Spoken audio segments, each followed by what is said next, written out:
You know that. That's So what I learned is you can't find a place to put any air in your tech because I was like, and so I said, oh, I just stopped by on the way. I said, oh, they pulled that one out. Oh, that one doesn't work. Hey, Kara. I'll figure it out later. Kara, can you hit record for me, please? To, be right on the verge of late. What was that, Renee? Can you hit record for me, please?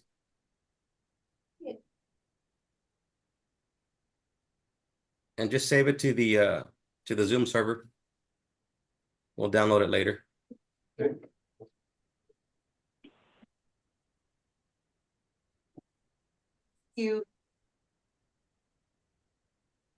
Okay, looks like we're ready to go, Dr. Unger. I mean, Dr. Reagan, I'm sorry. No problem. All right. Good morning, everybody. My name is Mike Reagan. I'm chair of the Family Practice Advisory Committee. It is, what did time to say, 9:04. So we'd like to call the meeting to order for the June 26, 2024 Family Practice Advisory Committee meeting. Please be aware this meeting is also being broadcast through the internet, and those present in the room may be visible to the public. Before we begin, I'd like to take the opportunity to welcome those joining us via Zoom and ask that they observe the following etiquette. Please state your name before you speak, mute your microphone when not speaking, and keep background noise to a minimum. We'll begin the roll call to ensure that we have a quorum. Members, when I call your name, please indicate that you're present. I'm Mike Reagan, chair and president. Fred Unger is on his way. Alicia Cantrell. Present. Lydia Munoz.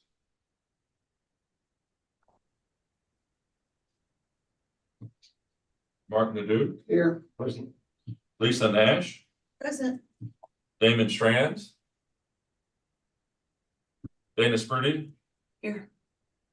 Zubair Saeed. Present. Here. Thanks. Ephraim Vela. Here. Zoe Wang. Present.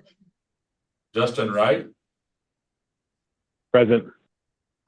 Eric Warwick. Okay, and Ernest, do we have a quorum? Yes, sir, we do. Great, so please record the minutes. We have a quorum. Members join us virtually to ensure that we maintain a quorum. Please keep your cameras turned on during the duration of the meeting. At this time, we'll have the recording board staff and invited guests present on the call introduce themselves, starting with Elizabeth Mayer. Good morning, everyone. Elizabeth Mayer, Assistant Commissioner for Academic and Health Affairs. Nice to see you all. Good morning, Ernest Hawkins, Program Director here at the Coordinating Board. Good morning, I'm Cindy Fisher, also Program Director of the Coordinating Board. Is that everybody? Kara, the assistant, helping Kara. with the tech. There we go. She's the most important person. Thank you for keeping us straight.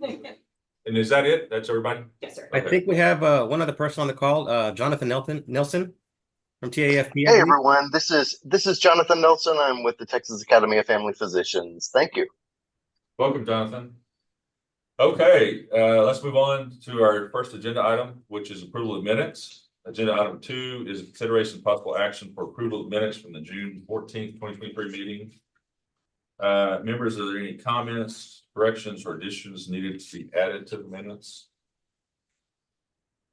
Hearing none, do I have a motion? I have a motion to approve. Second. Second. Okay, any further discussion? All those in favor of passing the minutes as presented, say aye. Aye. Opposed? Aye. Aye. Any opposed? The minutes pass, so thank you. Next item is agenda item 3, updates on matters relating to Texas Higher Education Coordinating Board negotiated rulemaking process, and an update on the Faculty Development Center following that. Elizabeth Mayer, Assistant Commissioner for Academic and Health Affairs, will provide an update on negotiated rulemaking and be available for questions. Ms. Mayer. So, our agency is in the process of actually revising several of the rules for most of our grant programs.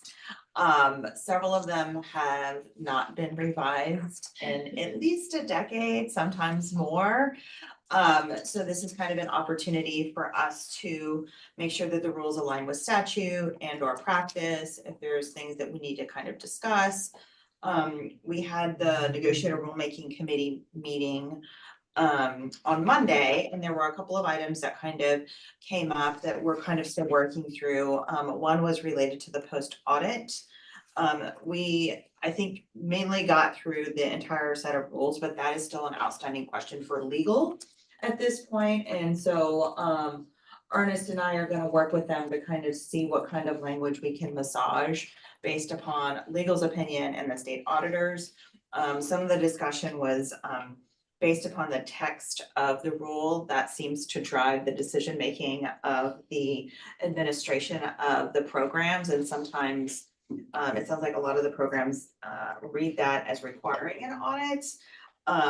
And Ernest, you can feel free to, because I know you worked with the our auditor and legal on this more closely, but we're just trying to clarify that if you submit the financial and the written report, that would provide us the information that we would need, and we would not need an audit. But we are clarifying that with legal to make sure everybody is gonna be happy with that language based upon the statutory language.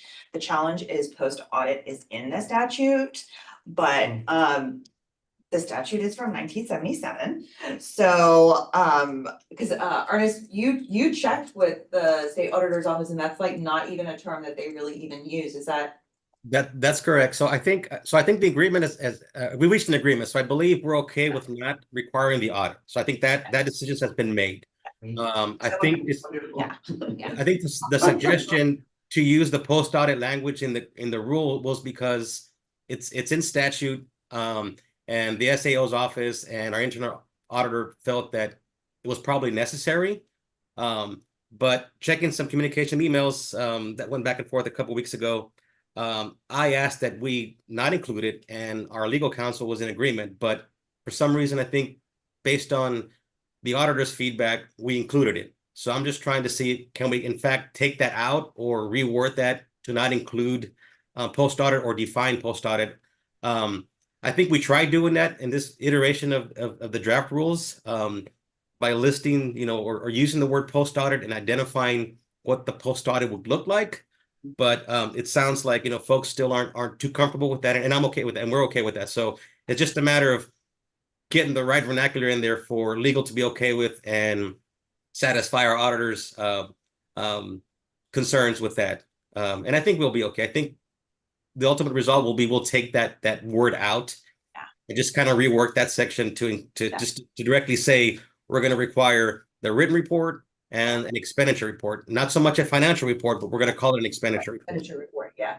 And that should satisfy everybody's concerns. Yeah, that post audit language was hard to define even through the state auditor standards. So yeah, I think we'll work to remove that language from statute at some point, along with some other minor changes to statute when that time comes. So hopefully that'll ease everybody's, you know, pain with these reports and the audit, because I know they are cumbersome and they do take an undertaking from different offices at your program. So hopefully, not hopefully, this next cycle, I'll make sure that the contract specifically reads that we're only going to require the audit. I'm sorry. Expenditure report. The expenditure report and the written report. Yes, that word is engraved to me for so long that So And we have talked about revising Yes, those. yes. So where are we on that process? So go ahead Ernest, you go ahead, because you have the update for that in terms of, on the reports. yeah.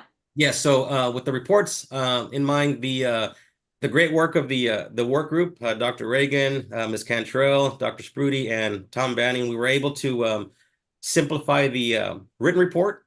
So we basically stripped out everything that was no longer relevant. And that's what's in the packet today. You'll have a shortened version of that written report.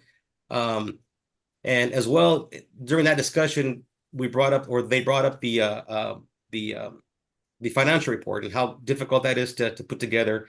And since it's self-reported, I asked if it'd be okay to basically do the same thing, streamline that, you know, cut all the fat off of that thing and then rework that. So I presented both of those drafts to our internal audit, and they were okay with that, so long as the committee is okay with just collecting the bare bones for the program, which basically is the direct expenditures to the program, such as compensation, liability, and direct costs. And I think we've defined those direct costs in previous years, so that'll be what will be required as of the expenditure report.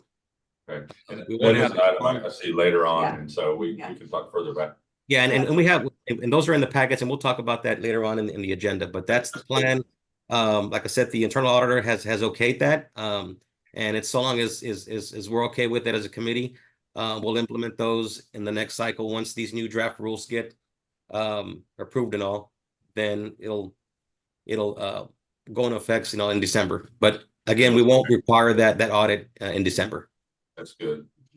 And I'm sorry, I didn't get to join that rulemaking because we had our board meeting Yeah, that morning. yeah. And so as soon as I got on, y'all were already Yes. done. You were yes. efficient. We got your back. We. That's good. efficient. So, rulemaking, especially negotiated rulemaking is a long process. Like, we actually started this like 3 months ago.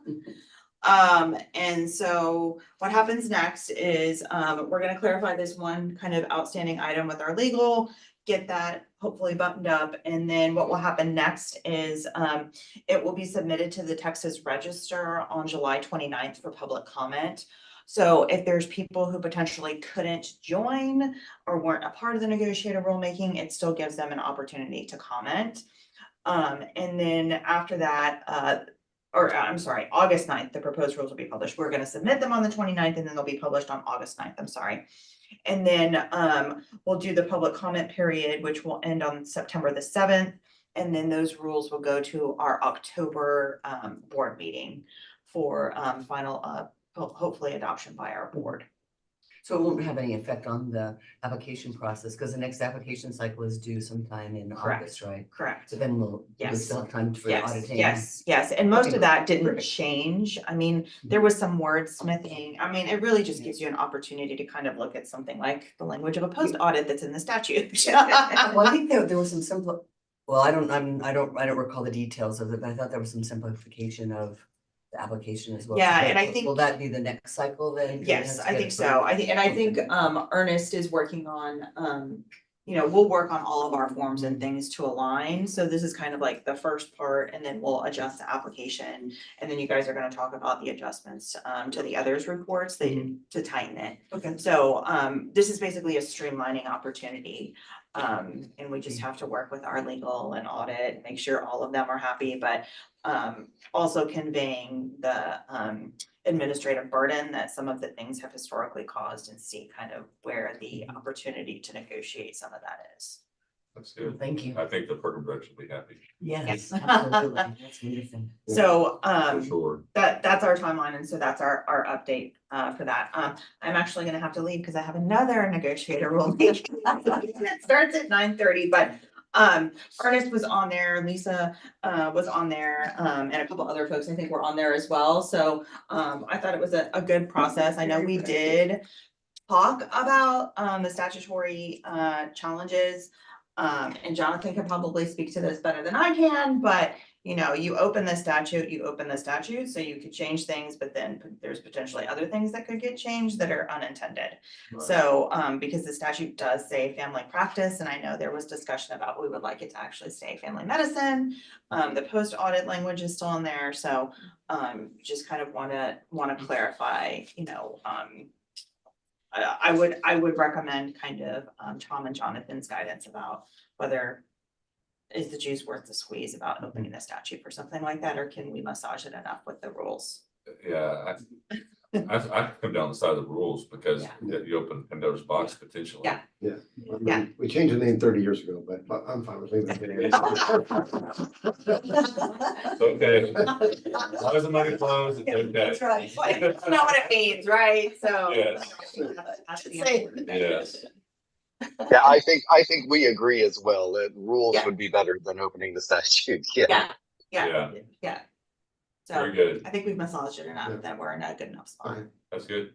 So, That's a good outcome. yeah, Yeah. so it's like I said, the rules, it's a long long process for negotiated rulemaking, but especially for something like these rules, which haven't been looked at in quite some time, it was an opportunity to kind of like reevaluate what we're doing, even what you all are doing in terms of the reports, like, okay, what do we actually need and what are we actually looking at? Right. I mean, Ernest and I have talked, like, we just really want a line of sight on the like health and financial viability of programs. Like, that's really kind of our end game, and that the state is appropriately using these funds. Like, those are kind of the two aims of what we need. So actually, I have to leave, so thank you all. I'll if you guys have any other questions. Thank you. Good to see you. Thank you. That was actually pretty quick. You got here very efficient. Sorry, guys, I tried. It's all right. We're good. It's all right. I came down last night. You came to see you're smarter than I am. Well, I've been anxious like you on that deal, and I don't like that. So I left at 4 in the morning and it was tight, yeah. American Airlines. Oh, yeah. Yeah. Okay, well, so we'll move on to the next item, and it shows on my agenda that Sharon Manson is going to give the Faculty Development Center update, but I don't know, has she joined us? Yes, I'm here. Okay. Oh, okay. I didn't hear. Sorry. Well, welcome. Glad you're here. Would you give us an update on the Faculty Development Center, please? Yes, just I've got two quick things for you. One, just a quick update from our report from April, and some of the projects that we've been working on. We just graduated 8 family medicine physicians from the graduate certificate in academic medicine. That just completed in May. All of them were family medicine or adjacent. He just also completed the Chief Resident Conference. We had 35 programs registered that came to campus. 27 of them were family medicine. We also did it virtually since we started doing this virtual. That's always been an option. Now we had 30 registered for that. And of those 30, 25 were family medicine. So all told, we had 52 family medicine residents who attended the Chief Resident Conference. We also had 3 coordinators who came from that, and they were also all family medicine. Our Family Medicine Leadership Conference is being moved from the April to August to join TAFP's Resident and Student Summit. So it's going to be a whole weekend of family medicine, dealing with faculty, residents, and students. So we're excited about that. We already have 37 registered attendees, and we have 8 programs that we've got planned for the day. Additionally, we held preceptor training, 3 different ones. We had 2 in person and 1 virtual for TAFP with family medicine preceptors. We've updated the number of programs that we've had. We've gone through 11 sessions this year now. We've had 160 people attend of just strictly family medicine. We've pulled out the ones that we do that are not family medicine, but we've had 160 attending, 64 faculty and 94 residents that have done training with the faculty development in just the on-demand workshops. I have that's the quick, and I apologize for how quick that went. That was just the annual. Does anybody have any questions about that? It's good work. Just like you guys get busy. Well, I have something else, because while I was preparing this, I was remembering back when COVID hit, and we took the Chief Resident Conference. We canceled the Family Medicine Leadership Conference, but we took the Chief Resident Conference from an in-person one to a virtual. And since that genie has been out of the bottle, we haven't been able to shove it back in. So looking at the impact that we've had since COVID, if you'll indulge me for just 5 seconds, I'm going to show you kind of what we've had for the past. Let's see if I can. Let's see. Let me get back to sharing my screen. Here we go. See if I can get this done.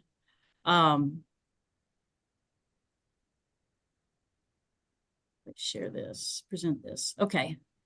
So I wanted to show you kind of and I have this in a written form that I sent to Ernest a lot too late for him to include in all of your stuff. But what I really wanted to show you is that of the 42 family medicine residency programs across the state, and those are those listed, in the past 4 years, we've had all but 11 attend the Chief Resident Conference.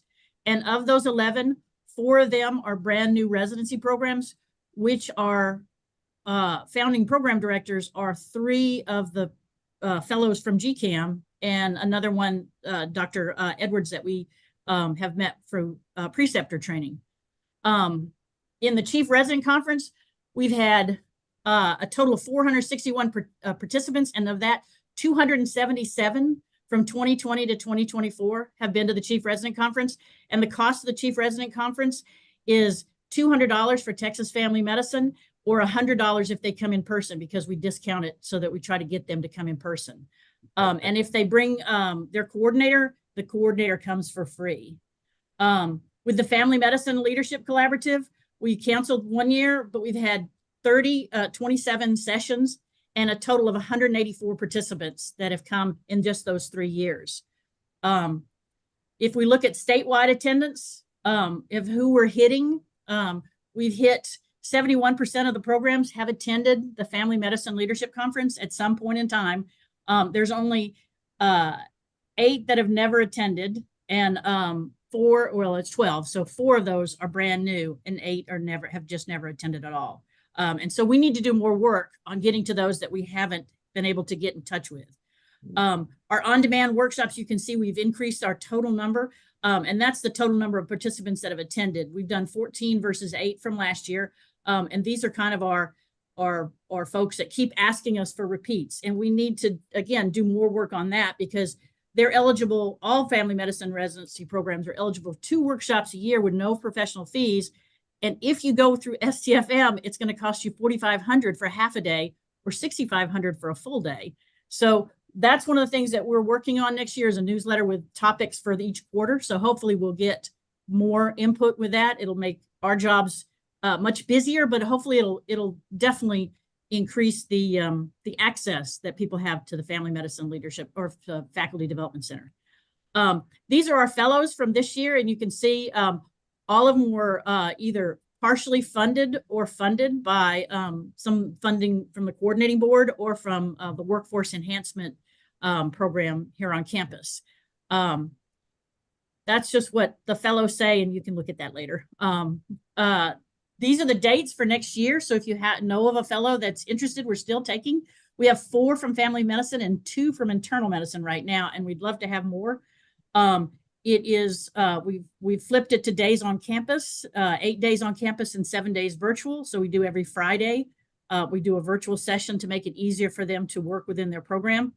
The main thing that I wanted to point out was that since 2020, we've had 31 different curricula that have been introduced to family medicine residency programs. So these are all of the curriculum that have done. And then in addition, we've had 18 other that they've sat through and are somewhat, and are of interest to family medicine, because last year we had, I think, 4 people do POCUS. So we've got different ways of introducing new concepts to family medicine as they come through GCAM. So that's quick, and that's us. And that's what I just wanted to kind of show you what we've been up to. So, and then I'll have a copy of this. I sent it to Ernest, but I sent it way too late because I just got into the data and I was like, wow, that's pretty incredible. So that's it. I know it was quick, and I'm trying not to do too long, but does anybody have any questions for me? Just a comment that's great work. I would ask Ernest when you get a chance to send it out to the group just so we can review it. That'll be good. Yeah, definitely. I got going last week, and it's totally on me because I got going. I thought, well, when I saw how many of the chiefs we had, then I thought back to 2020. And then once I saw that we'd only missed 11 programs. And of those 11, 4 were GCAM folks, or 3 were GCAM. I just went crazy and started playing with data. And I spent last week digging into the data. So I finished it on Friday. So I apologize to Ernest to getting it to him so late. Dr. Pretty has a I question. think this, I mean, Sharon, this is really amazing work, and it's really impactful work, and I just was at AAFP, had a, you know, what the world looks like without primary care gathering yesterday. So I think this is really something we need to share with the legislative group as well too, to push to, you know, restore and push funding forward even more, because primary care and specifically family medicine is the solution to, you know, the lack of access to healthcare that we're seeing across the country and in our state. And just to see the work that you all have done at the Faculty Development Center, we've been the beneficiary. We sent our chief residents, they love the conference, and some have had to Every use year. both the virtual and the in-person. They found it very high quality, very, very worthwhile. And I'm sending a new faculty member there this year. So when you said this, it's like I'm very happy to hear she'll be there with the group, because we weren't We're sure. super excited, yes. So, yeah, so that's exciting. So thank you so much for all of your wonderful work. It's really impactful. So family medicine in Texas is pretty well developed, and we enjoy some of that, but some of the other states not so much. How unique is this in terms of, do other states do you have examples of other states that have something similar to this? UNC, Carolina. There are a couple. I talked to Jay Fetter at the ABFM because there's a grant for creating some family medicine collaboratives. And I think we are unique in that we're a very collegial group of family medicine in Texas, and you can see the activity of the people that come every year or that come every other year. I think Texas is unique in that it's so big, and yet they still make that effort to come to these things and do these things.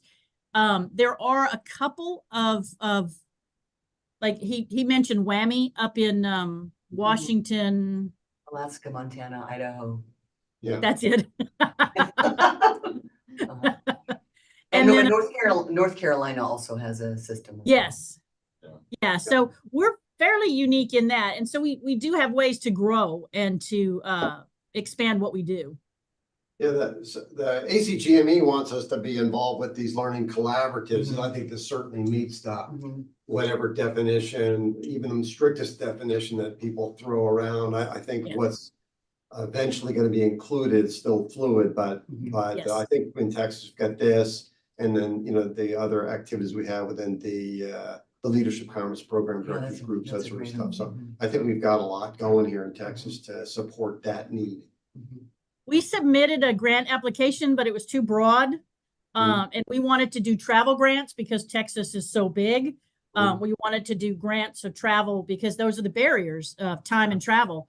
But talking with Jay, they want something they can do differently. They want some sort of different collaborative. So we're regrouping and re-seeing if it's something that we can actually do. There are ways that I think there's some things that we're missing. I think there's some resources that we can still figure out how to provide those resources without going in person. I think there's some collaboratives, whether it's a listserv or it's groups or it's something, I don't know. There's some things that we can still work on.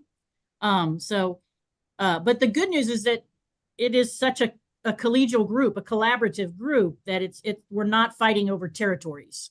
And that's what we tend to, I think in family medicine, everybody just gets in and gets the job done, and we don't get out there and crow about it. And so that's what, when I was putting this together, I thought, we've never really done this deep dive to look and see what we're doing, because we just get in and get it done. No program in Texas, in my view, should really have a concern about meeting that requirement. I think that this speaks to, we're really an exemplar. Yes.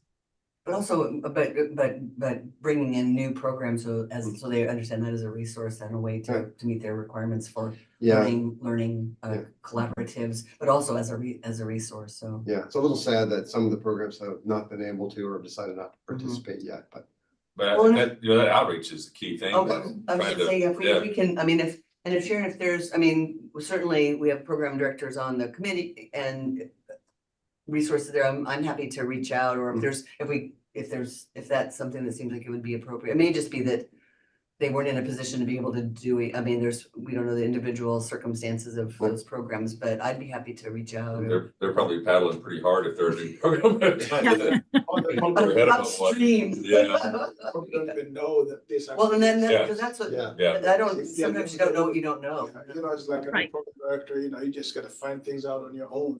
So, Yeah. they probably don't know that So, it exists. so maybe that would be something as the faculty development center that like this is the welcome packet for new program directors. Yeah. These are the resources, which would include the faculty development center, would also include the residency leadership summit. That's the national meeting, and any other resources we could think of. But certainly the Texas leadership meeting that we have here, but also the national AFP. AFMRD Residency Leadership Summit in Kansas City. And then, even just the names and contact information of other program directors, so they could reach out to someone close by or, you know, who might look like a program that they are looking like to look for. How did you build these resources? And so, Oh, I love that. That is something we are gonna work on. I absolutely love that. Yes, that is something. I think we just program go. director can be scary and lonely. Oh, yeah. Potentially, but it doesn't need to be. Yeah, that's right. That's right. Well, very good. Sharon, thank you very much. Appreciate the update and thanks for all the good work you're doing. I'm going to move us on to the next item. Item 4 is new program eligibility. So agenda item 4, consideration of possible action to approve FY 2025 eligibility for family medicine programs funded under the GM expansion program. This is an action item. Mr. Jaquez will provide an update on program eligibility for consideration and approval of fiscal year 2025 funding and will be available to answer questions. Ernest, are you ready to go?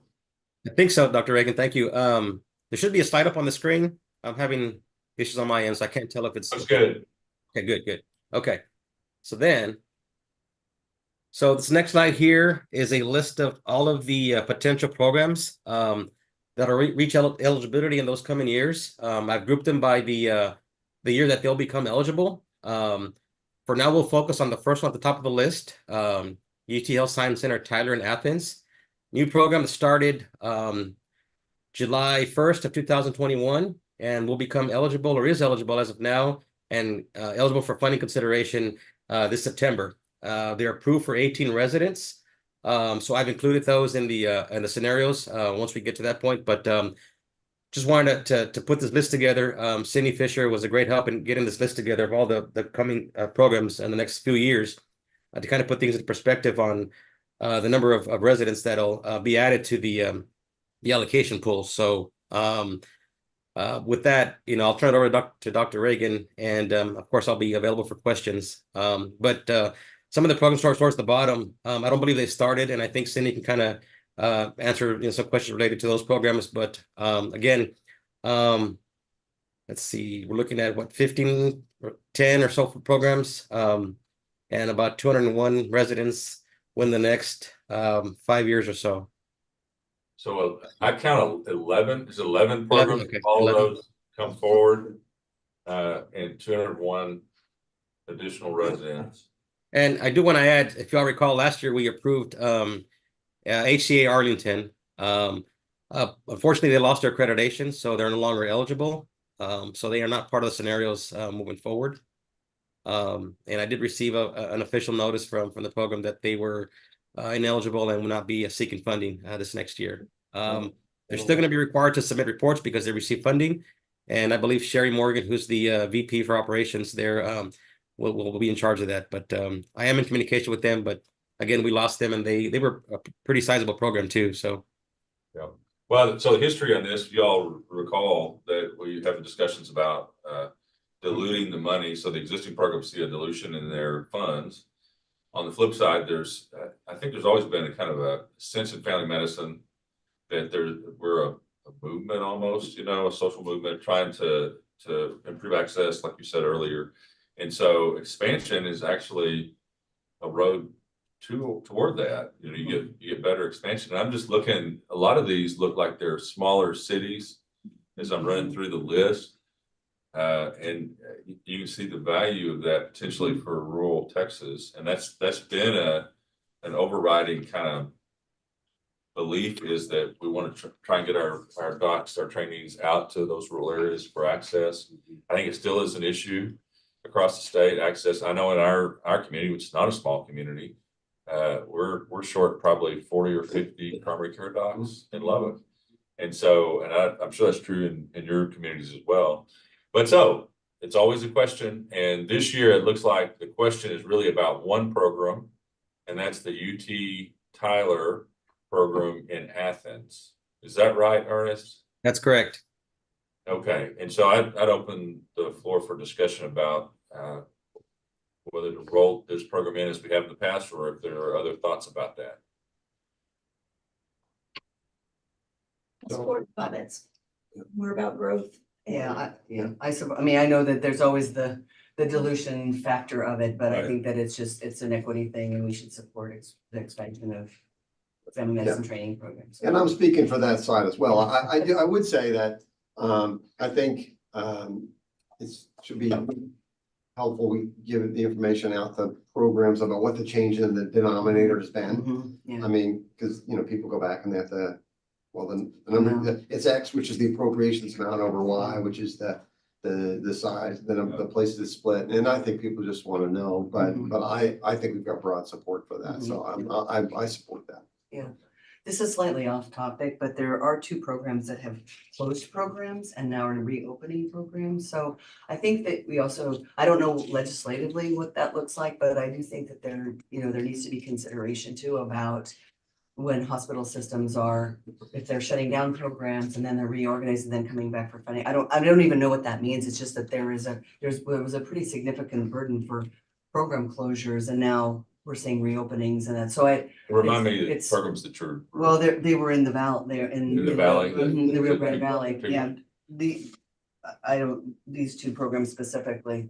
So, Yeah, I just think that we have to, it's an incredible loss of resource to allow hospital systems to close down programs only to have them reopen programs in a slightly different, in a different, appearance or something like that later on, and then have, I think I'm always in support of more programs, but there were also closures of programs. So What happened with this program? I mean, they closed, they didn't take residents for a year, and then they reopened. I don't know, well, they There was a restructured. political It was reorganization. yeah, Yeah. Yeah, I- and change of sponsoring institutions with the ACGME, Yeah. so those things take time. yeah. Yeah. And they closed down all the GME. Yeah, I mean, it was pretty disruptive for those programs. Well, I mean, because and they dispersed funding and the residents other places, but when you look at the amount of resource it takes to run those programs, to close them down and then to open them up again, that's, and then that's probably beyond the scope of our discussion, but I do think that those are things to consider in this as well too. It's like when hospital systems close programs only to reopen them in a different structure, it has a pretty terrible impact on their communities and on the education of those specific residents, and it's very disruptive, so. Well, one thing that we have done is tried to have the programs establish a track record before they get funding. And so that's one tool. It's not perfect. It doesn't directly address your issue. But these were programs that. No, I understand. Yes. Oh, yes. Looked like they were foundationally solid. It's tricky though, because I think if you look at a given program and their relationships, each one is unique and has its own, a lot of it's relationship driven and, all of that. And so I don't know how you would. Yeah, I don't either. But just looking at this list, I just think of the loss of resource that was to close those programs only to reopen them a couple years later, and the disruption that causes. Well, one thing is that they're coming back as a new program or a new structure and all that. And so then they contact us and say, hey, we're back. At that point, we go back to what the rules that guide us. It may be a year, maybe 2 years down the road, but the discussion that needs to be had, they're coming back.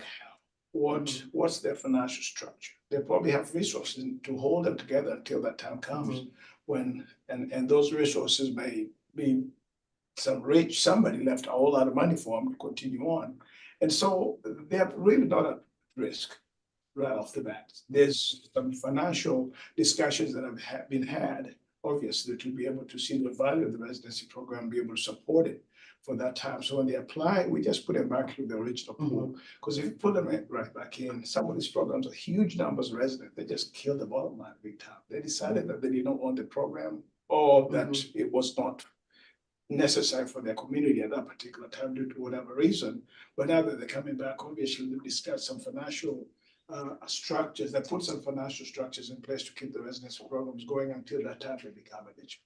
So let's just, until they cry help, just back off on I it. don't know, I guess if it's a new program, like the ACGME says it's a new Yeah. program, then it's a new program. Yeah. Yes. And if it's something different, because otherwise we're gonna be looking at the financial statements and Yeah. trying to decide for ourselves Yeah. whether they're worthy, and I don't think Yeah. we should be in that business. No, I agree. I just, when I look at this list though, and I just see, Yeah.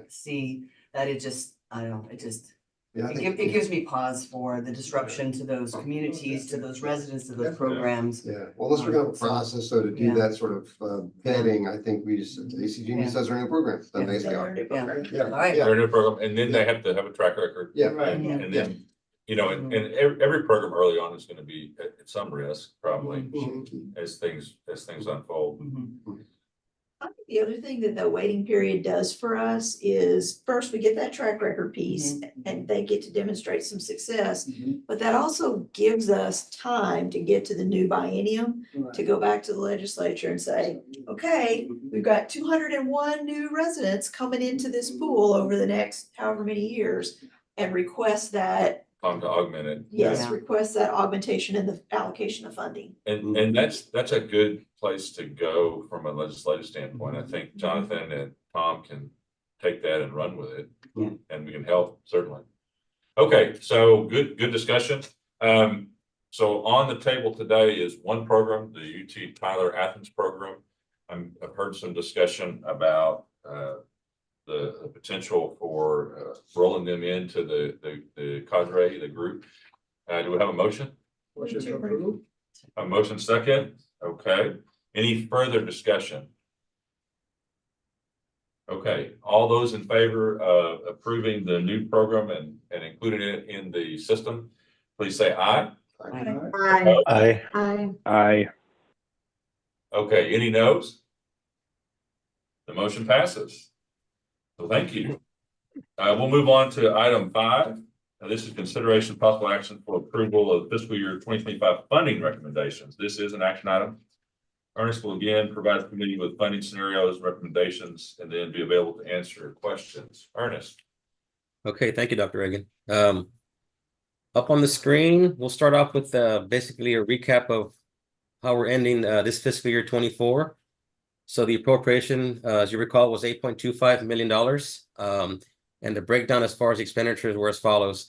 For the operational grants, we funded 34 programs at $8,056,000. That supported 991 residents.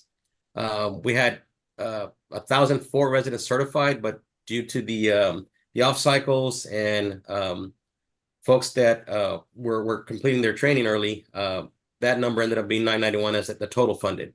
And the per resident amount was $8,129.15. We were also able to provide support grants for rural rotation.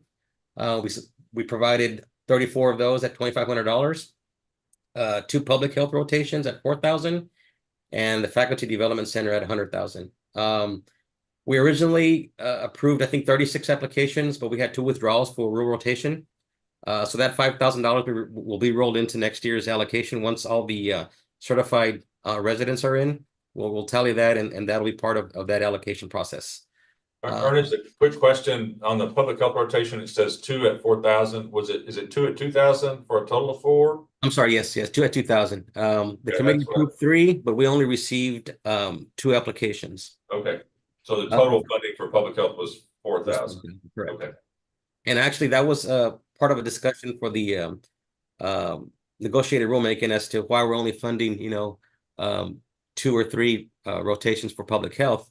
And really, it's just, I think it's been a lack of interest from my understanding. Over the years, we hardly receive applications for public health. And I'm not sure if that's just an awareness or a promotion thing at the residency program level. But I think the committee would like to see, those numbers increase. So I'm not sure what that would take.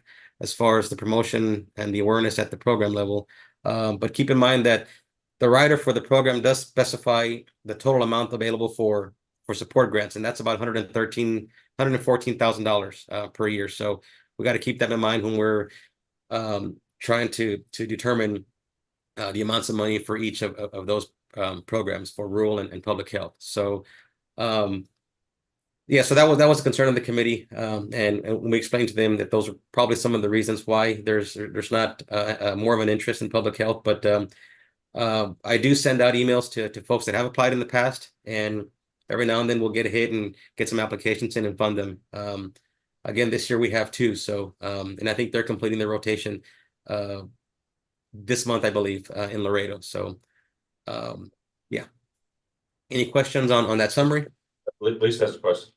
Actually, just a comment to speak to, the low numbers, and I'll give our program as an example. I had to tell our program director that I was not going to allow him to submit applications for these 2 programs because of our burdensome internal audit process.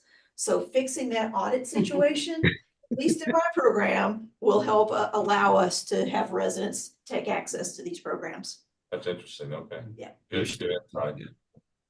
Okay. So that's for the rural rotations, not to the other part of that slide, right? Pardon me? That's with regard to the rotations, not to Right, the. right, just the other one. rotations, yeah. It just added a level of complexity to our internal audit that I couldn't deal with. Okay. Okay, then move on to the scenarios. So since we've actually let's take a look at the chart here. This is something we provide every year just to kind of give a rolling 20-year perspective on the allocation numbers versus the residents. So you see we've been trending up on the number of residents, and we're starting to do so again with the appropriations. We've taken some hits over the years, but we're back up to a more comfortable number in terms of the per resident amount. So I absolutely wanted to see this slide because that bar going up makes me very happy. yes, sir. And again, I mean, to get back to those historic, early 2000 resident numbers, we'd have to be back, above 10 million per year. Between 10 and 14 million will get us back to that roughly $10,000 to $11,000 per resident amount. So, we're getting there. Small steps, small wins. Well, and I think having a goal of trying to keep pushing that up is great. Yes, and of course, the biggest part also of it is the growth in the number of residents. Look at that. That's a. I mean, it's been relatively flat up until what 2009, and we said, am I reading that 2019, and we saw that uptick, and so that's very nice. Correct. And then of course making legislation aware that programs are becoming eligible, every year. Yeah. So that number needs to go up in terms of dollars. So yeah, so I wanted to provide the slide to make sure you guys were aware of what's going on and how we're trending. So it's a helpful slide to see what we're doing, what we've done over the past 20 years. So we'll continue to provide this, every year and just keep an eye out on those numbers and make sure that we're trending up and not down, of course. That's amazing that we've grown from that first 10 years, 50 in a 10-year period to 250 in the next 10-year period. Yeah. That's incredible. Yeah. Very good. Okay. So we will not look at assumption A since we've approved one new program. So we'll focus on assumption B, which in previous years, the main denominator here is the faculty development support. So I've included the numbers for the rural rotation and public health that we've historically approved, and that's 40 for the rural rotation and 3 for public health. So option 1B takes in consideration the new program that we've added and funding for FDC at 100,000, and that puts us at about $8,250 per resident. Option 2B would lower the FDC support by 50,000. And of course, the per resident amount increases by about $52 or so, and that brings us to $8,302. And of course, the last scenario would eliminate funding for the FDC, and of course, increases the per resident amount to $8,353. And I'll turn that over to Dr. Reagan for. Ernest, I have a question because you said something earlier, and I wasn't sure I exactly followed you relative to the rider. Okay. There was a specified amount that could be in the support grant section. Correct. So the rider dictates how much we spend on public and rural rotation. and that's 103,000. I think it's 957, I believe. So we can spend up to that amount for those two support grants. And the FTC is not included in that amount. No, and that I Okay. think that was a decision by the committee, you know, way back when, to provide support for the FTC. Just wanted to be sure I understood that. And so we're good on the amounts for rural rotation public health will be under the rider with any of these scenarios. Is that right? Correct. That's correct. Okay. Okay. And again, speaking to that comment about public health, you know, the rider will dictate also. So we'd have to kind of finesse the numbers to make, you know, that work, you know, in favor of public health. If we want to increase those numbers, of course, we have to keep that in mind, that bottom, that baseline, which is the 113,000 that is put in rider. So Does that change when the total appropriation amount changes, or is it flat out always that? you know, honestly, I asked that question a while back to our internal folks as far as how is that number or percentage determined, and I couldn't get an answer to that. Maybe Jonathan could speak to that, but I'm not sure how that amount is determined for this program. Well, you know, if we do see an increase in demand for rural rotation, that may become an issue. Yes, of course, because I think when I first started working with the program, we were funding close to 90 rural rotation slots, and I think about 6 or 8 available slots for public health, and we were filling those. You know, lately it's been, you know, half of that, and I think these last couple of award cycles we haven't hit the 40 mark either. I think part of that too, because there was a huge reduction in funding, because many programs had required, ours included, we had a required rural rotation in the PGY 2-year, but when funding was lost, it just made it really difficult to do. So I think that was part of why you're seeing a change now, because programs that previously had required rotations, there wasn't funding anymore, so curriculum's changed, so. And just to remind the committee that, so these numbers are estimated numbers as far as the per resident amount. They will probably go up because of the certified number. So what we're approving here is the methodology, of course, and what the scenario will look like. I had a couple questions. The appropriations total then is bigger than last year. That's correct? It's the same, 8.25 million. Okay. Now as far as the number of residents funded, so I mean, where does that come from? We added a program with 18, and then we lost a program, the Arlington program with 54. Is that sort of where that 975 is? That's correct. Correct. Okay. And then lastly, what did the faculty development center get last year? If we straight line that, what is that? Was that 50 or 100 last year? 100,000. 100,000. Yeah. So historically, option 1B is where we've landed over the last several years. Yeah, I think we should straight line that. So I agree with that. Yeah. Okay. Any other points, Ernest? No, we may have some residual funds that we could potentially use for allocations, but we've had some discussions internally with our finance folks on how to use and how to utilize a return of funds. And I don't think I have a clear answer on that yet. Worst case scenario, anything that's not part of the appropriation year, from my understanding, we won't be able to use.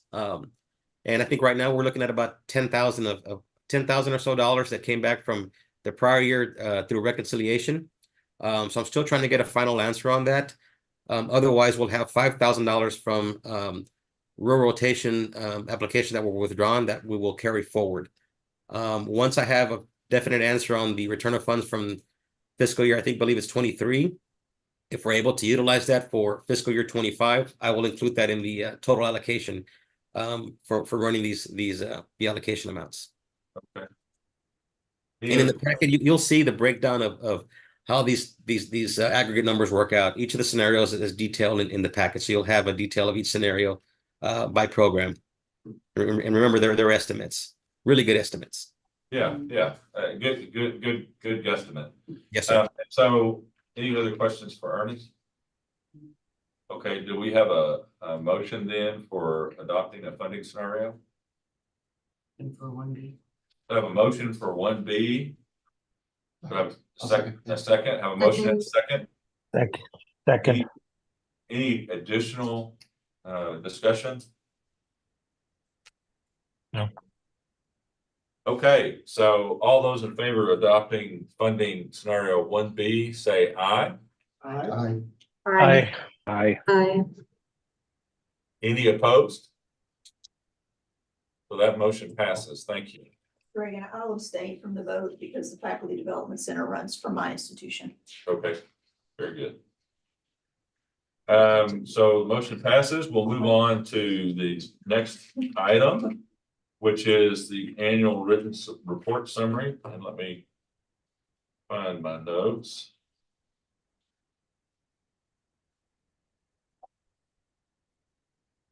Okay. I'm good.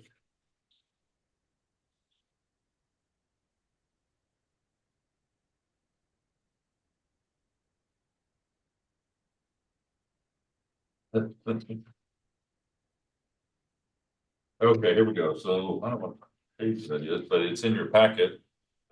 Midway through. So I went through the review of the written reports. And I always think it's interesting to see what's going on in the programs around the state. The variety and the innovation is particularly interesting, I think. So I'll just run through the key points. So the number of resident positions offered.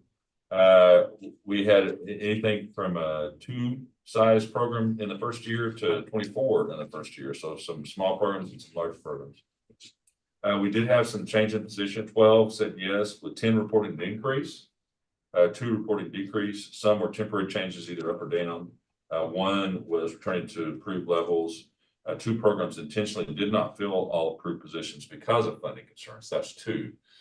And a lot of them were taking on a resident from another program or what have you, that kind of thing. But I thought it was encouraging that there were 10 reporting an increase. That's moving along in the direction of growth, as we talked about earlier.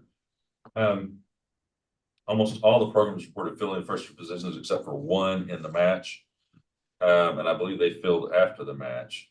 The question of affiliation, sponsored, located, is really not very helpful, because I look at some of the programs and I think that's not the right answer to that question. but whatever. There were 20 affiliated, 9 located, and 3 sponsored. We have a lot more medical schools than that have family medicine programs, so I'm not sure about that. The next question was, yeah, and it's maybe your medical dean, or I don't know what's going on there, but somebody's not happy. Training site for medical students, vastly the majority of programs, 32 said yes, only 1 said no. The range was quite substantial, from 2 students to 231 students, total of 1356. And I think that number's low. I'm guessing. Do you agree with that? That sounds low to me. But anyhow, that's the numbers as reported. Did you or did you not request funding? This again is a mixed bag. 7 said yes. The scope of funding ranged from 0 to 2.6 million. So 0 to 2.6 million, quite a big range. 3 programs awarded multi-million-dollar range funding, but I think that is related to how they are reporting it. I do believe that there probably is funding flowing. It's just interpreted a different way, perhaps. The question about underrepresented populations, very similar to last year. Lots of different ideas. Some about our practice is underrepresented patient population, therefore that attracts our faculty or mentors, that sort of thing. There's some discussion about different training that's available, those kind of things. Under legislative intent, many said either rural or public health rotations were part of that. Some had required rotations, some did not. Some had training sites that were in underrepresented populations. 1 mentioned partnerships with state agents. Innovations, a super long list of those. Some of them are curricular. Many of them were curricular. Some of them are patient related, so providing services, food pantries and things of that sort were in the mix. There were some that were talking about grants that support different types of things like cancer screening or different procedural activities. Challenges, you can guess what the #1 challenge is, right? Financial, always has been, I guess maybe always will be. But that's that's certainly an overriding one. There was some discussion, we had it here actually before the meeting started, about some areas of the curriculum that were challenging, pediatrics, OB being common ones that are challenging. There was some discussion about faculty almost burnout and worry about that, I think, in terms of just the large demands on time of the faculty and clinical demands as well. Some programs mentioned the little difficulty recruiting faculty. I don't know if that's broadly seen, but that was an issue for some programs.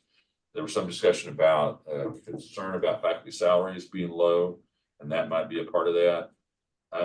Interestingly, some physical space concerns came up with a program. Several programs mentioned lack of funding to support faculty development. So there is an opportunity, I think, for the Faculty Development Center to reach out, and they may not understand or know what is available to them. Some programs reported lack of specialists for residency rotations. One program mentioned difficulty affording the replacement of aging technologies, so like ultrasound. And of course, that's always changing, right? That's always moving. We asked how we can help, and there was discussion about increasing funding, as most commonly mentioned.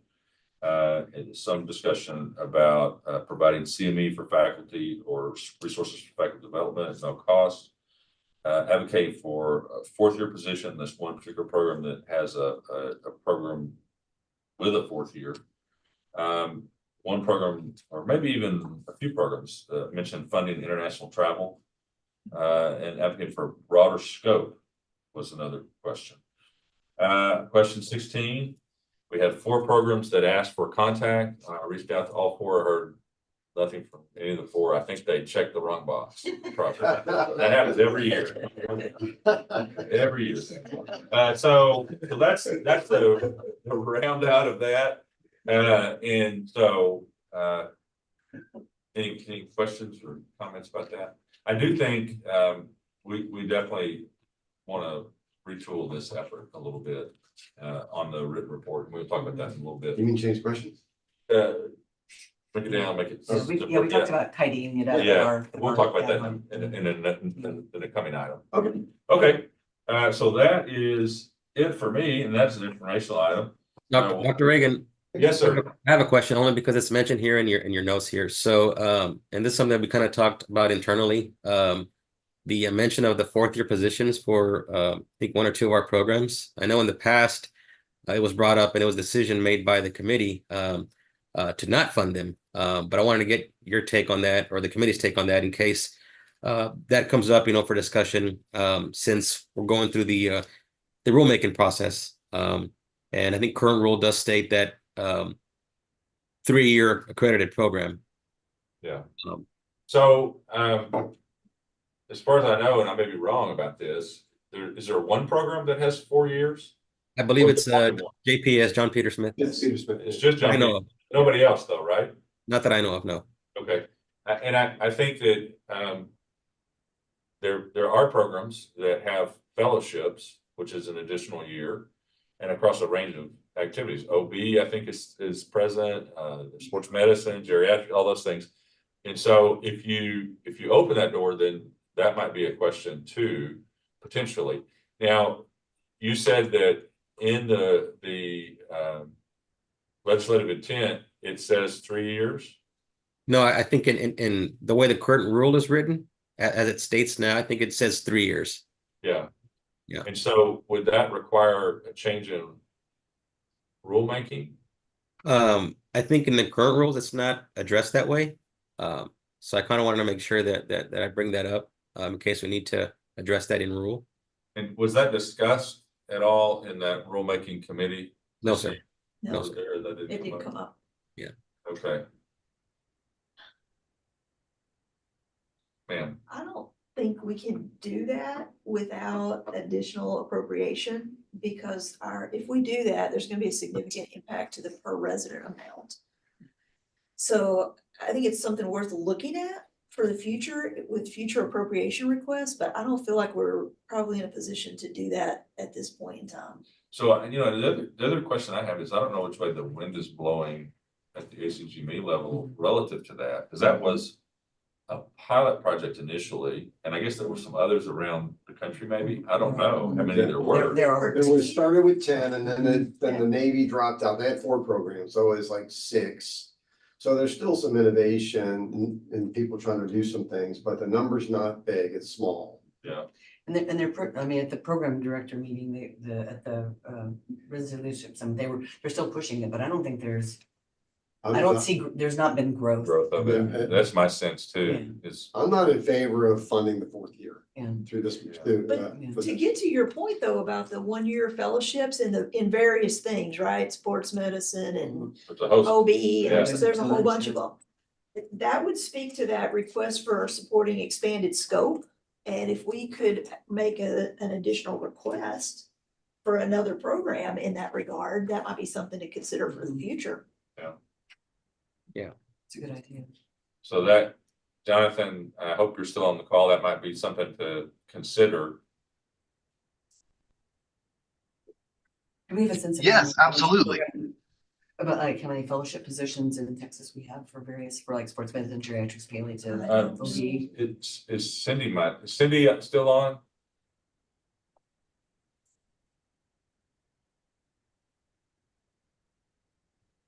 We've just kind of been thinking about that, like if we I went for think he another, is. looking for additional budget item. So It'd be the helpful to know what those fellowship, how many positions we currently have and the question on the table is how many fellowship positions there are in Texas in primary care fellowships? And I don't know if anybody knows the answer to that question. Cindy might. Right. I certainly, this is Jonathan. I certainly don't know. That's a very interesting question, but that's something we can look into for sure. Mhm. Okay. So good thought to discuss maybe at a future meeting. Yes, sir. Indeed. And get that data, then maybe discuss that a little more, maybe next time around. Okay. I think you mentioned something, faculty recruitment and retention of faculty is a big issue. All these new programs, rural communities, I don't know how they're doing it, and it's really hard even in Lubbock to get anybody to come out there. What is everybody doing? And they also mentioned for the first time I've seen low salaries for faculty Yeah.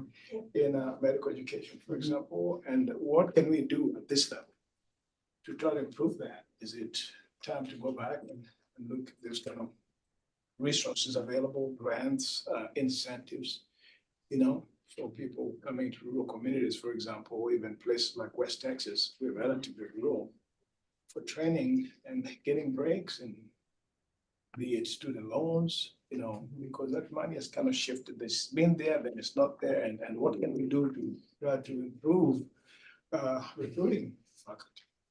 We can't have this many residents coming in and we don't have anybody to train. Well, loan repayment, I think has been really, particularly for rural locations, robust loan repayment, I think has been really helpful. And again, it does the pendulum kind of swings about funding that, but even like urban centers have a different problem with cost of living and being competitive with other markets, and that's what we're facing, so. We have the same problem in Fort Worth. I have a program director position that's been filled with an interim for a year and a half. And it's salary driven. Then the cost of living in the metroplex. Look at what they're left with is very low. So it's interesting that's come up this year. And also salary issue. So I don't know what's out there and what the coordinating board can do to help us with that. And see how we can approach that in the future, because it's going to be a bigger problem for us as programs are increasing in numbers. Even in Lubbock right now, we're trying to expand and, give ourselves more patients or populations opportunities for good healthcare, but we don't have enough people to train. People to recruit. Yeah, I mean, you could write the rules to be more specific, that they have to be only for, but then I think it ties the hands of other people, so it's hard to write rules that don't tie the hands for some programs as well too, so. I think that ultimately it's a funding question. And so more money into the programs is probably the best answer. And I think that that would be a role for us to advocate for. I don't know. It's a commentary, not really very granular, not very data driven, what those challenges are. And I don't know, you'd almost like to have a study, where are the programs relative to the national, and there's national data. Are we below? If we're below, then that might be an opportunity to argue that point. And my suspicion is that we may be below. I don't know what y'all feel about that. But the national averages, would that be fair?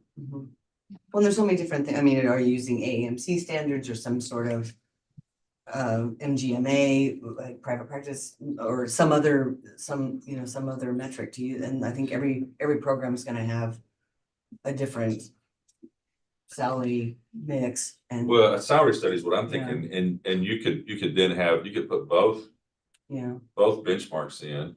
So here are the programs.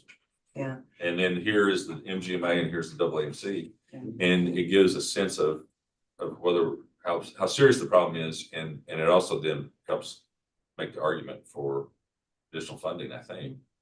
AFMRD does a salary survey every year, but it's not, but it's just the voluntary. program directors, right? No, well, they ask, the questions include program director salary, but they also ask for other, it just depends. I don't think it's that robust in terms of, because it's a lot of detail, and even when I'm starting to dig into it, it's like, it just kind of makes you want to go, crosswise.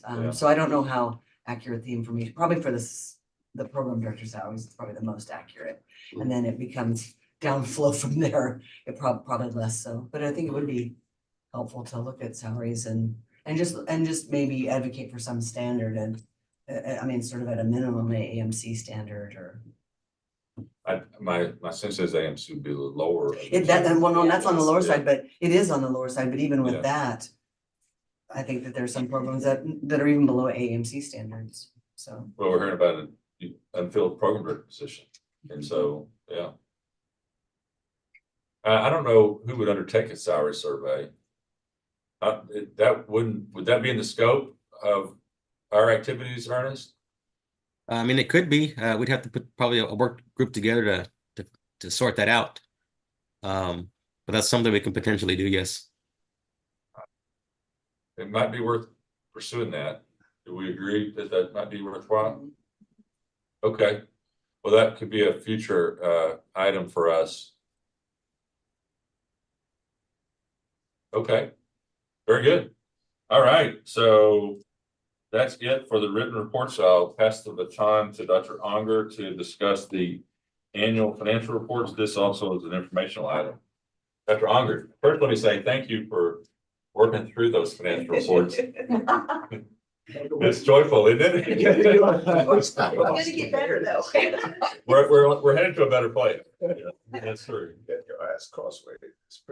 It's rough, but I thank Ernest for gathering the data for sure. He does a very good job putting it together for me to be able to evaluate and be able to give you guys a sensible report. And thank you guys for allowing me to serve in this capacity again and to enhance family medicine education in Texas for sure. Thank you, Dr. Reagan, for giving me the opportunity. Okay, so one thing I can say is that there's not a single community in our county, in all county in Texas, that is not impacted by the work that we're doing here. I've just looked at the map. I took time to look at where the dollars are going, the map and the communities with those residency programs are serving. It's amazing. There's not a single county in the state of Texas not impacted by the work that we're doing here. So it's really worthwhile work that we're doing, and I'm really, really proud of that. Okay, I also want to applaud the program leaders and administrators for the difficult work that they do with the limited resources that we have. There's increasing demand, faculty issues, resident issues, programs closing, programs starting, and all of those require money. So there's a lot to juggle here, and it's just really interesting to be able to go through this data. So each of the 34 residency programs operating in the fiscal year 2023 submitted an annual report, which is very good. The financial report spreadsheet, I think everybody has it in front of them. It's in this packet right here. It's a lot of information. And I hope everybody has had a chance to look at it so that we can actually have a meaningful discussion. Whatever questions you have, I'll be able to answer. I'll try to answer at the end. Okay, so it's for all detailed information. Please want to compare your residency program with some similar programs in the in the chart because not all residents residence programs are created equal. So we need to just remember that as we went through the funding information. So the total revenue column, which is the first column, the total revenue column generated 34 programs, $240 million, 340,000 total, and about 4.57 million was from the coordinating board, which is always appreciated. We'd like for that number to go even higher. I think we all agree on that. The operating grant varies among programs based on purely on the size of the program. So the coordinating board operating grant money for the fiscal year 2023 was $4,736.43, which is actually $269 per resident less than 2022. So you arrive at that number, allotted number per resident by dividing the coordinating board operating grant by the number of residents in the residency program. Thus, you end up with $47.36 per resident. Our total revenue generated per program also varies significantly, even among programs of similar sizes. The reason for this is because programs have different financial structures, revenue sources, service contracts, and local institutional grants. And that contributes to the tremendous divergence among some of the programs, and some report big amounts of money and some report zero, just because of the way where the monies are housed. I've learned a lot going through this, just talking to program directors and talking to administrators from different programs, realizing that some programs have tremendous control over their revenues and where they come and where they go, but some programs have zero control over that. There's no transparency from the institution heads, and so all they can do is report zero. JPS still remains the largest program in family medicine with 72 residents funded, followed by now Texas Tech HSC Odessa with 70 residents funded. The smallest program still remains UT Tyler Pittsburgh program, which has 6 residents. I believe that's the rural FPRAC or rural. Pittsburgh, Texas. Yeah, Pittsburgh, Texas. One of our GCAM fellows came from that program Oh, last really? year. Oh, great, yeah, so they still remain the smallest residency program in the state. And Baylor College University Medical Center has 12 residents, also relatively small. Texarkana Christian St. Michael Hospital has 13 residents. On the public health rotation, we saw an uptake for the first time in a while. We talked about that earlier, Ernest talked about that earlier. So the Texas Institute of GME and Research, the TIGMA program, took advantage of this at $6,000, which is $2,000 per resident operating. And this is actually a number that is usually zero every year. Ernest, is that correct? So this was really the first time we've seen a pretty significant number of people, that's 3, taking advantage of this. I think we heard though that one of those didn't complete it. Is that right, Ernest? Is that right? No, so this year, Or was that 24? Yeah, this is. Yeah. the Okay. applications here. 2023. Okay. But I also asked why this was the case, right within my program, the Texas Tech program. So why we not taking advantage of this public health funding? And I realized very quickly a lot of program directors, Ernest, don't know what it is. They have no idea what it is, what it encompasses, and what they're supposed to report back. And so they just don't take advantage of it because they don't know what it is. So I think this is also could be a faculty development initiative to help just educate program directors and programs as to what public health funding is and what we can actually use it for and what public health really is. Because I realize a lot of these guys don't have the MPH to get a good understanding of what public health. So I think this is an information thing. They just don't have the information to be able to know what this encompasses. So let's try to drum up information and put it to the program directors and see what we can do to help them understand what public health rotation is. So the approved rotation, this is the one that we thank you guys. Texas Tech Lubbock takes advantage of quite a bit. Those $77,500 granted by the coordinating board for rotations at $2,500 per resident.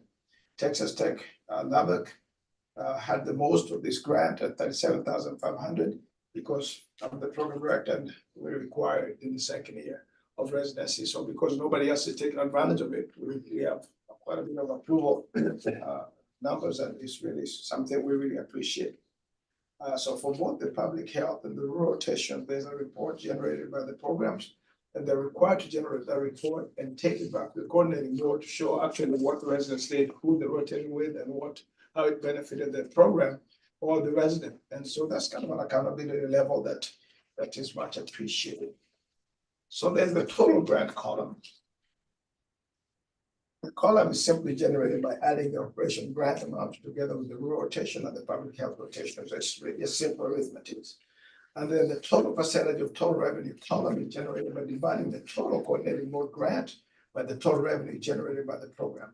So e.g., for example, Baylor College of Medicine, they are now at 13,674 divided by the total revenue of 406,815 comes to 2.6%.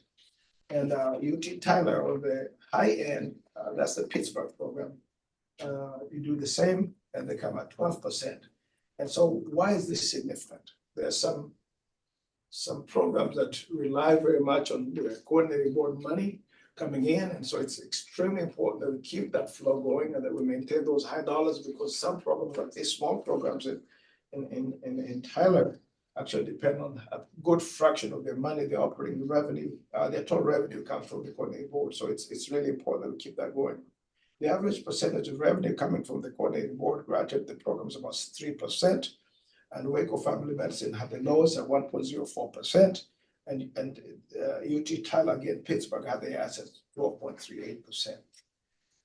So there's some unexpended funds, correction on the spreadsheet as far as this column is concerned. Some programs reported unexpended funds and are required to return that money to the coordinating board. The TIGMA program in Laredo at $5,000 unexpended. UT Health Center Houston at $24.22. That's the nebulous part. Out of a $240 million budget, finding $24 on this is quite a task. So we appreciate that. And then UT Tyler at $1,270 unexpended.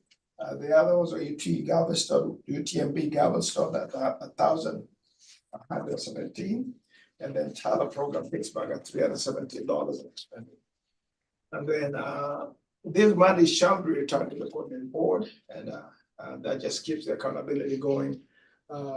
The unexpended money from one of the programs, which is the Tyler program, was actually interest that they gained on monies that were disbursed to them to the tune of $1,270. And so that's interest that generated on monies that belong to the coordinating board.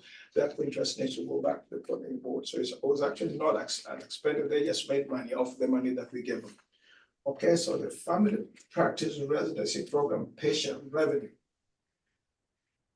That column is also pretty nebulous, but some programs report zero, which is not true. We know that. And we also have it as high as 10+ million in some of the programs. And this also depends on the different contracts and the revenue reporting and revenue housing agreements that these institutions have. So really just for your edification, because a lot of programs report zero in this column. Overall, the programs have done a tremendous job with the financial governance that they have and maintaining proper fiscal responsibility.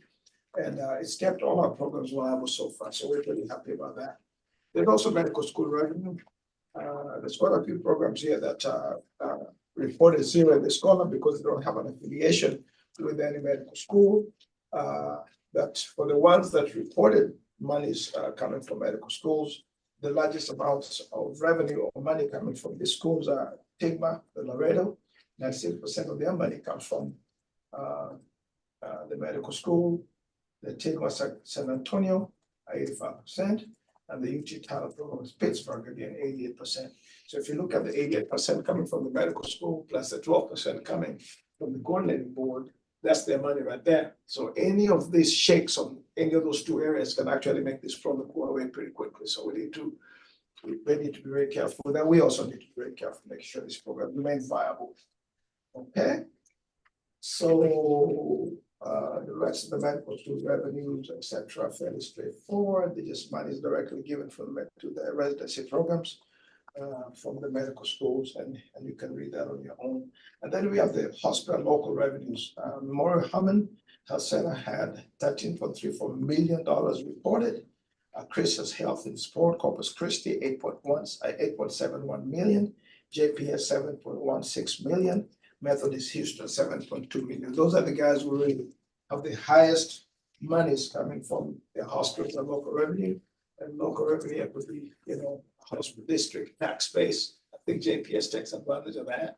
The entire county, they get money off the taxes. And we don't have a hospital district per se, even though people think we have a publicly funded hospital, yet we don't. So it's really community effort research in some instances, and then there's some programs that have monies granted from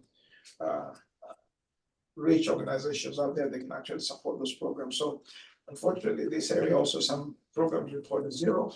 And so again, the contract affiliations and agreements within the institutions really play a big role in this. Or the federal revenue, Baylor University College of Medicine at $361,640 coming from the feds. Conroe again is always leading in this area. The Conroe Medical Education Foundation, $1.8 million. Waco, $683,133. So those are the three programs that have federal revenue reported on that column. There's also programs with other revenues. I don't know what that means. There are revenues coming from, I guess, internal and external sources. The highest reported in this area, again, $4.8 million was Texas A&M Health Science Center program, followed by Conroe, again, Medical Education Foundation, $3.1 million.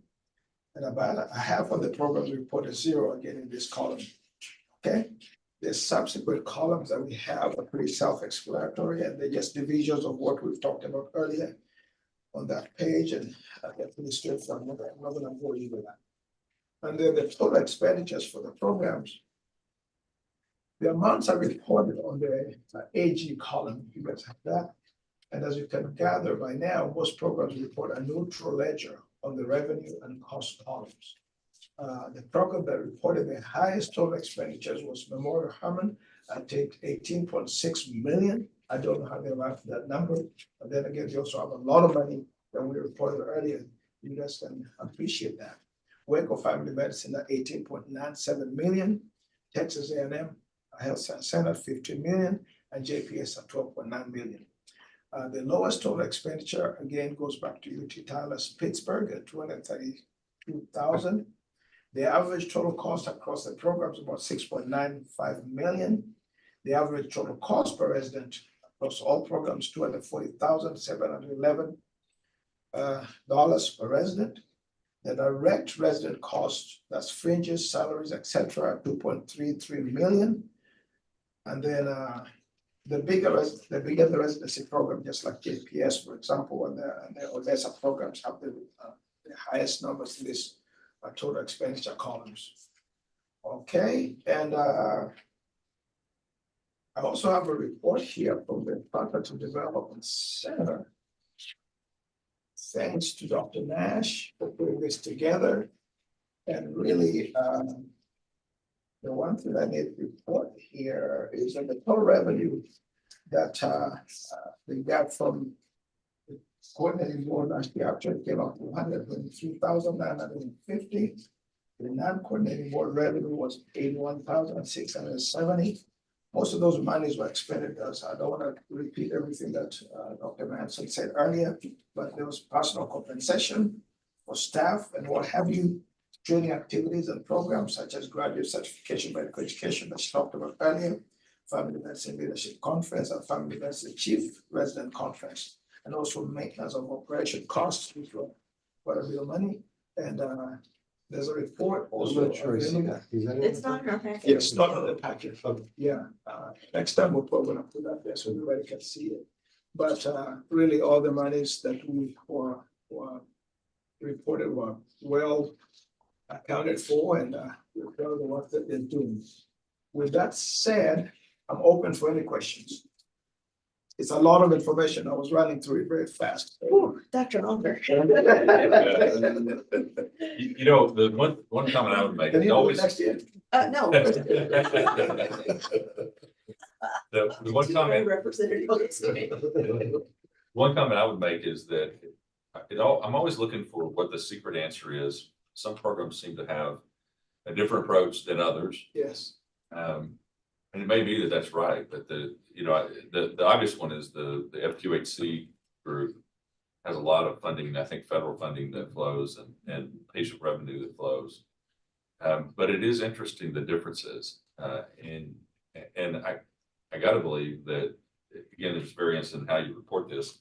I can't imagine that programs don't have any patient revenue. Surely they have patient revenue. Yeah, I think some of it has to do with relationships between the organizations like where we are, the practice group and the med school don't own the hospital, the hospital district does. So, you know, they pay us for certain things, for some parts of inpatient coverage. We have contracts to cover the juvenile detention center. So there's different ways the money flows, you know, because the relationship. So if you give the auditing slip to the UT people, well, then all that stuff is revenue because they get it from the hospital district. I mean, the offices may be just that the floor under, but it has to do with, I think, some of the financial structures. Absolutely. That's just our example.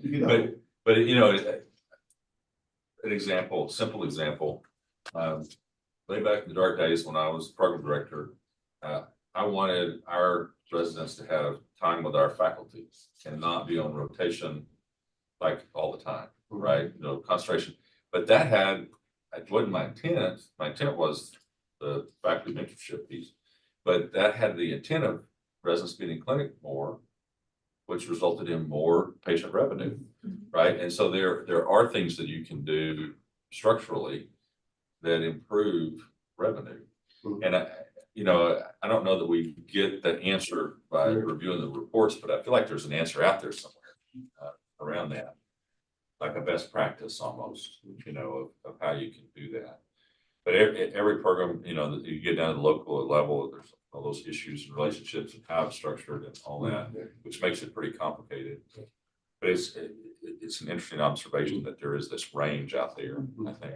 You know, out of the programs that we talked about, we're proud of the fact that only 3 programs, which is the DTAR program, Texas A&M, and the Waco programs had costs, you know, that were higher than the revenue, but they all also reported that they were at no risk of going away. Yeah. Or cutting down the size of the residency programs because they have funding structures, those monies that come in from other resources that keep them afloat no matter what. So everything's working out for all the residency programs we reported this last the year 2023.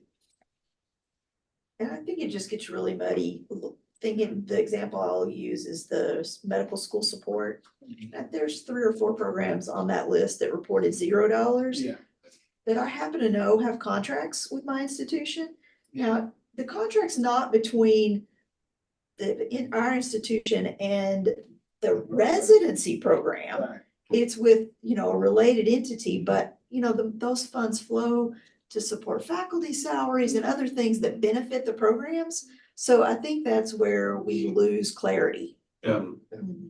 And that is always, as long as I've been coming to coordinating board meetings, that's always been the challenge, is you lose the clarity a little bit. And I don't, we've tried revisions, we've tried different ways. And I think actually the methodology we're using now is as good as it's ever been relative to making the comparisons, but it's still, you're right, it's still challenged. Okay. That's my report. Thank you. Thank you, Fred. There's one. All right, yes. And speaking of reports, our next item. That's right, fast. Yeah, good job. Item 8, a discussion of the annual report templates.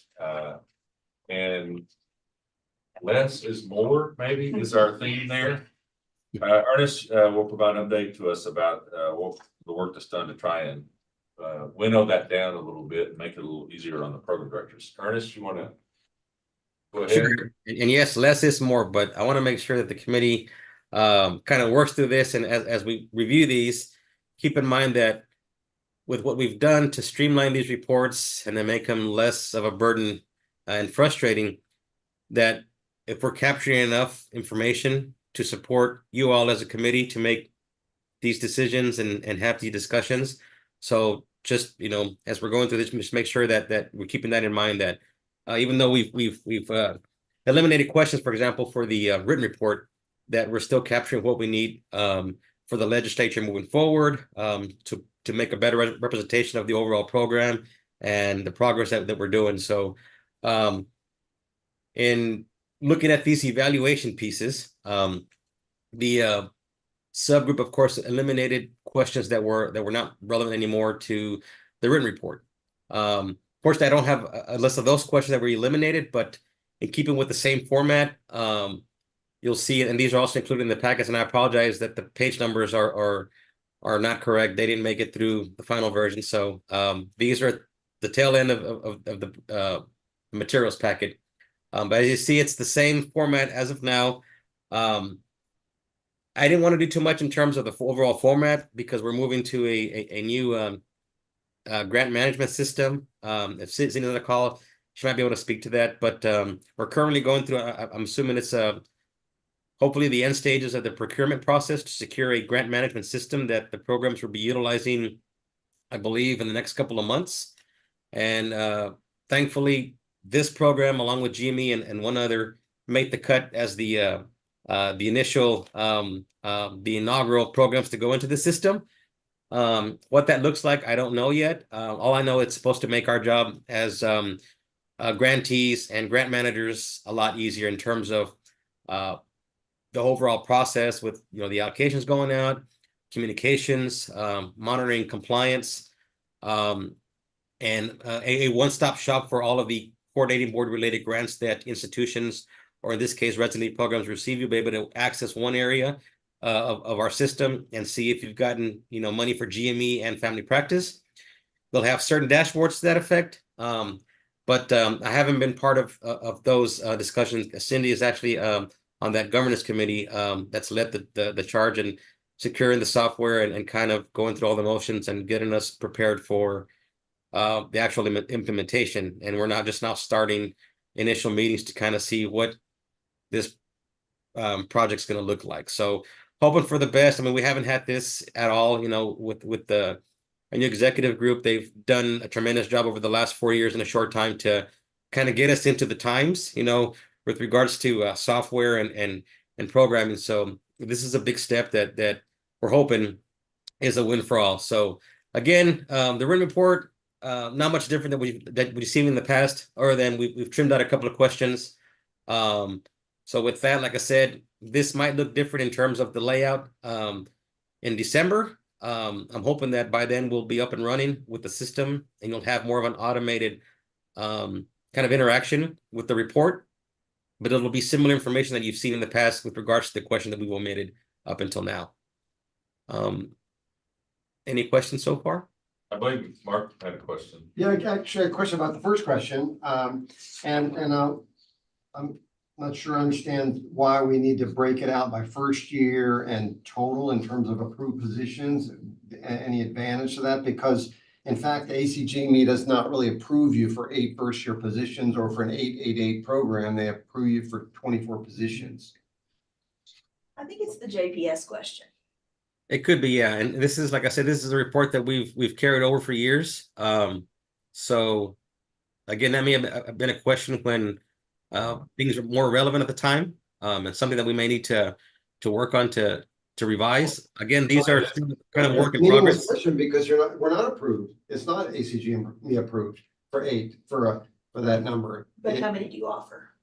Well, that's not the question. Oh, The okay. question is how many approved. Well, that's true. You're right. Yeah. Which question are we talking about here? Number one. Okay. So if we want to ask about how many, do you plan to fill, that's a different question, and that's a more accurate question. If we want to get at how many PGY1 positions Texas is going to offer, I just think we should ask the questions. I look at that question and go, well, it's not really I'm just going to divide by 3 because that's what we do, but it's not accurate information because it's not. And what I think happens is you get some variability. So some programs are going up. Yeah. So they might have 10 first-year positions. Yeah. And be 8 after that, or whatever, or down. Yeah. Or the John Peter Smith example, it's not divided by 3, it's divided by 4. Mhm. And so maybe Yeah. rewording the question as you're Yeah. suggesting would be Yeah. right. Yeah, if I'm an 8-8 program and I lose an intern, I can hire 9 new interns next year on 9-7-8. Yeah. Yeah. So you were saying, I think, and we gotta be careful about revision by committee, because that could take us a while, but you're proposing that we say offered positions? My proposal is we change this because there's not, this is not a number. First year approved by the ACGME, that's not a number. But So if we want that information, Yes. then I think offered, Offered. as against, how many positions do you plan to offer? Currently Can we make it 1A, how many current ACGME positions are there? And that's a total, and then B is how many first year positions? How many of these are you offering at the PG Yeah. one level? Mhm. Actually, if you take out the ACGME out of that, coach, you take out the ACGME, you just, how many positions do you have? approved So for total first- positions and how many you're gonna offer? First year, yeah, so you First year. take the ACGME out of it, because we know all our programs are ACGME, approved, so. I don't know. I like going with the ACGME number because it's a hard number. Yeah. Everybody knows what it means. Yeah. It's one thing. It's not a matter of opinion. It's one number. So you could say number of registered positions your program is offering, and then have first year offered positions and total ACGME approved. Yeah. And then you get those two numbers. Yeah. So 1A is ACGME total approved, and then 1B is I don't think you have to do B. number of, I think you can just write it, number of registered positions your program is currently offering. And then you say first year offered positions and a number, and total ACGME approved. Yeah. And a number. I'm fine with that. I mean, this is asking a Yeah. question that makes sense. Okay, And it's a hard number and it's exactly then everybody knows what that number is. You can find that out by calling Chicago. yep, that's good. Okay, Okay, that's good information. I will make that revision and you'll see that on that version that goes out in December. Okay. Any other comments on the written report? I have a question about number 5. It says number of current residents participating in, and then you have all of the rotation options. So this is the written report for the previous year. Can we just say which academic year we're talking about? Because I always get confused. I can do that. Instead of saying current residents, Put a date bracket on it. yeah. Yeah. Tell me which academic year that we're asking about. for active year, whatever. Yeah. Yeah, Okay, Yeah. That's a good idea. good. Okay. All right. Assuming everything Anything else else on looks the good. written reports? I will say this is this looks a lot better. It's shorter. Yeah. Shorter. Well, yeah, and it's more clear. Yeah. Overall, it's great. Good. Okay, we Okay, want to turn to the financial reports. let's look at the financial report now. Again, this is still a work in progress as far as the layout goes, but the essential information that I've been guided to collect is as follows. More of an expenditure report as opposed to financial report. So I believe that the categories here are things that we've collected in the past, and that's strictly what the information that or the feedback that I got back from the auditor's office is that we want to know how the money was spent. And basically the information I have here will give us that. And my question to you is, if I'm collecting this amount of, or this information here, is that sufficient enough for y'all to make, the wheels turn on for other, kinds of issues, for legislature or to make some decisions? Do we need to expand on this? Are you guys comfortable with just collecting the bare minimum expenditure costs for the program? So this is kind of my first take at what the report will look like for December in terms of your allocation versus expenditures. So And again, we will not, go It ahead. doesn't seem like we'll get to a per resident average for the state with this information. Is that true? And I don't know if that's essential or not, but I do always find it interesting to see what the per resident amount on average is in the state. Is that right? We won't see that data? Not through here, but we can derive it from this information, or I can add, another calculation to determine that at the end and have the program certified as well. So are you getting total revenue and expenses? For the specific program allocation, yes.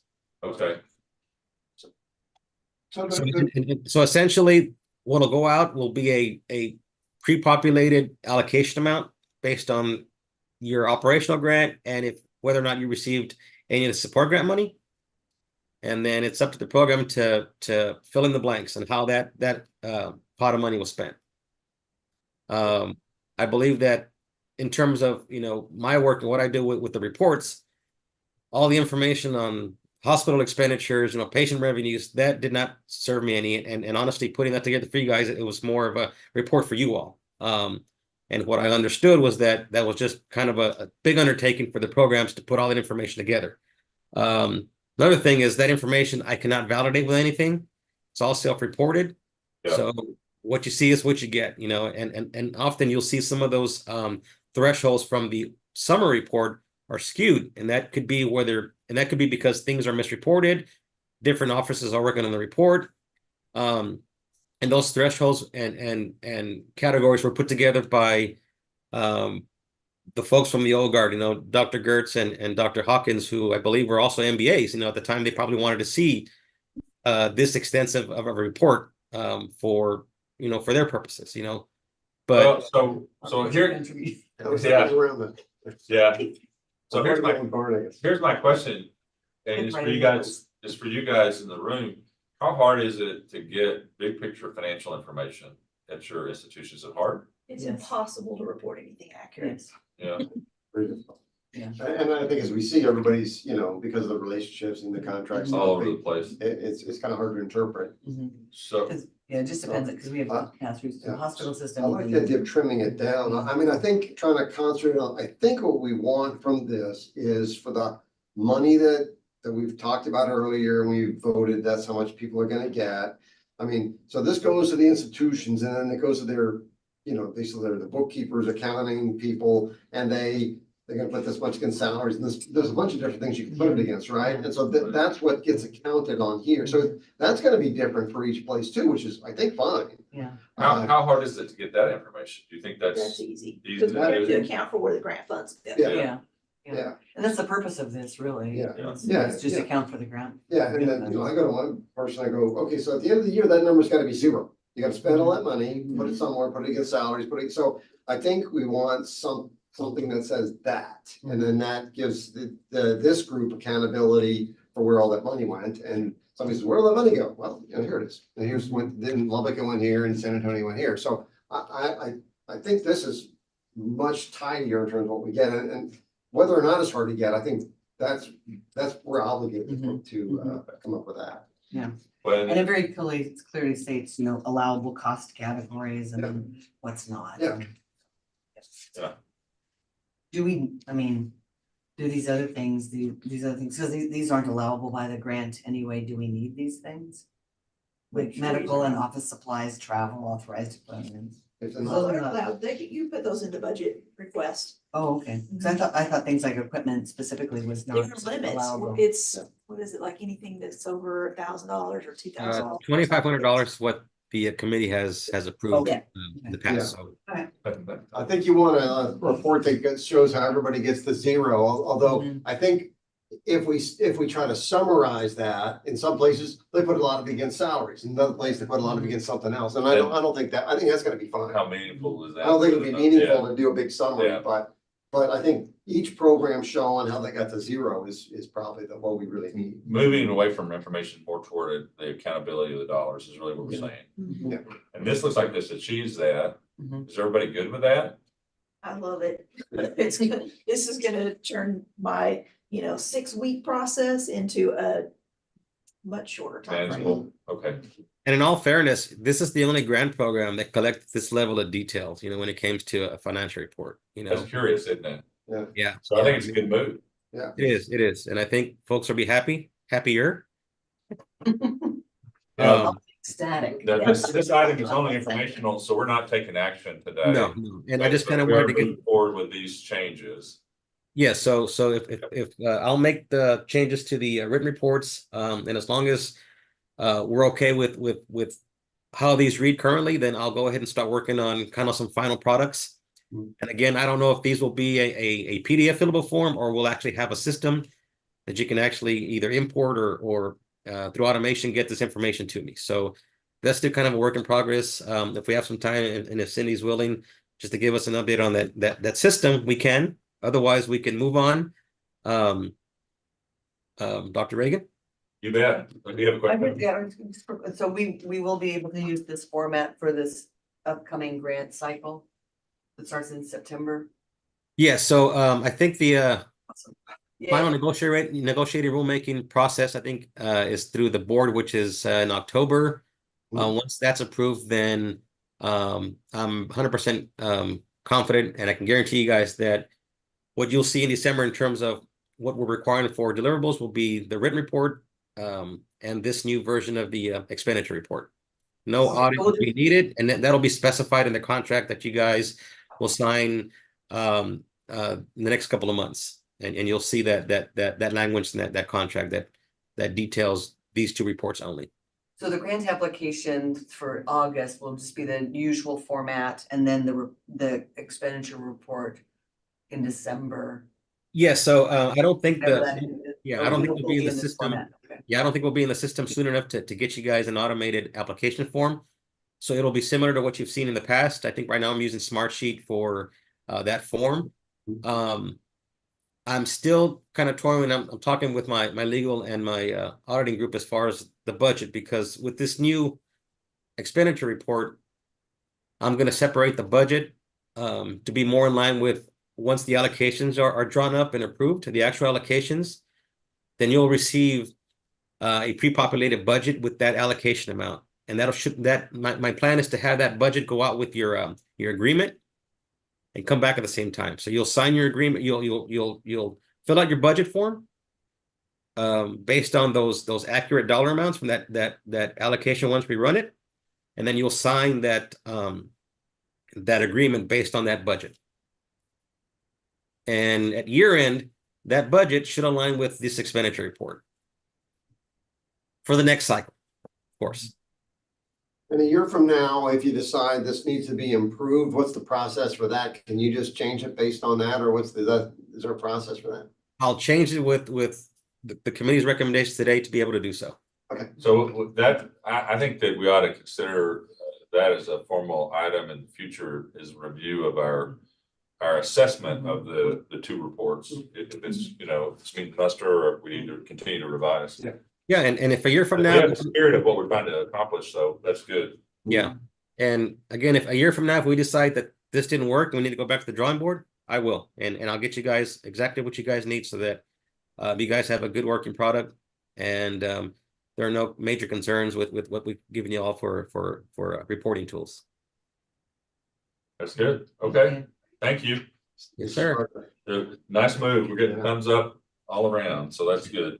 And a huge shout out to Ernest and the rest of the Rules Committee for addressing the audit issue, because it was one of the biggest challenges. And I've been trying to get rid of the audit requirement for the longest time, and I guess there was just a miscommunication or misinterpretation of what that post audit was, because we've been collecting those for the longest time, and even way back when I was asked by one of our internal auditors, why are you collecting audits? The purpose. What's the purpose? Are you using them? Are you actually doing something with them? And honestly, we're not. So thankful to know that we're getting that resolved. And again, that will now be part of the reporting requirements come December. Very good. Great. Okay, I'll move us on to our next item, which is our last action item. This is consideration of possible action for approval of selection of chair and vice chair for fiscal year 2025. And so I'll start. Do I have a nomination for vice chair? If you are nominated, would you, Brett, if you're nominated, would you be willing to serve again? I'll be able to continue to serve. I nominate Brett. Second. Really fast seconds, man. What is that telling you, Brandon? Absolutely. Okay, any other nominations? All those in favor of approving Dr. Fred Unger to continue as the vice chair, please say aye. Aye. Any opposed? Oh, any opposed? Very good. Okay, and then I'll hand off the chairmanship of the meeting to Dr. Unger to consider the chair. Do we have any nominations for a new chair? First of all, let me have you pose that question. I can't. Okay,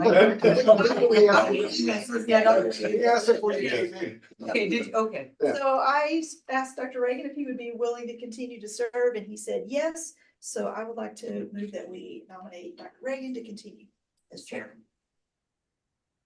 All right, so all in favor of Dr. Reagan continuing on as chair, please say aye. Aye. Any opposed? Aye. All right. Thank you, thank you both for continuing to. Well, you know, it is important work. It keeps me connected with the family medicine community, which it means a lot to me. And I'm thankful that we're able to support the programs across the state. I think it's great work, and so it's good to be a part of that.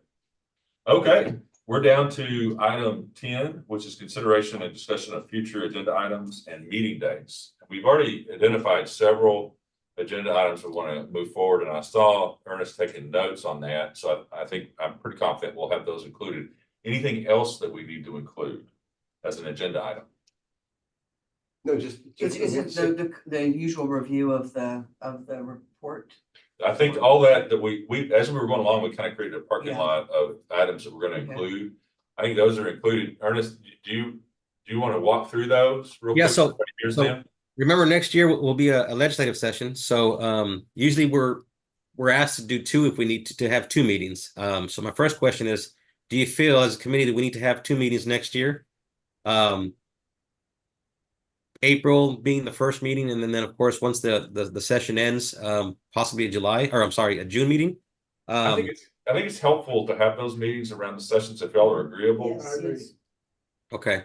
So the plan is usually in a year of a session, the first meeting will tackle the annual reports, just to kind of get that out of the way and leave the second meeting solely for the discussions of the funding scenarios, new programs, and any kind of new business. So if that still is agreeable, then we'll continue with that in terms of how we plan those two meetings. I think that for that first meeting, we also typically will have a pretty good discussion of what's going on in the legislature. That's So we correct. updated that, included as an agenda item, I believe. Yeah. Usually I'll have our external director, relations director, John Wyatt, on the call for any legislative updates. Also, Tom Banning and Jonathan Nelson are also invited to provide, a wider scope on those legislative discussions. So for sure, that'll be part of the agenda in April, along with reports and any kind of new business, and maybe an update on the application process or how the system implementation is going. So I'll have updates for that too. And then of course, the June 2025 meeting will strictly be primarily for the funding discussions and issues. So the process for this finalizing the dates, at least for me, worked pretty well for this one. So, but I think we need to make sure that's like at least 3 months out, right? Yeah, I'm gonna do better at that. My apologies for that. So my hope is to, in the next 3 weeks, to get you guys some dates in April and then in June, just to give you guys a bigger lead time, because y'all's schedule is very, very, very busy. Anybody's clinical there, once their sessions are laid down, they're stuck. The sooner the better. Yeah. So I want to be considerate of your time and make sure that I have that out of the way at least. And I'll try to give you, at least 4 or 5 dates for each month.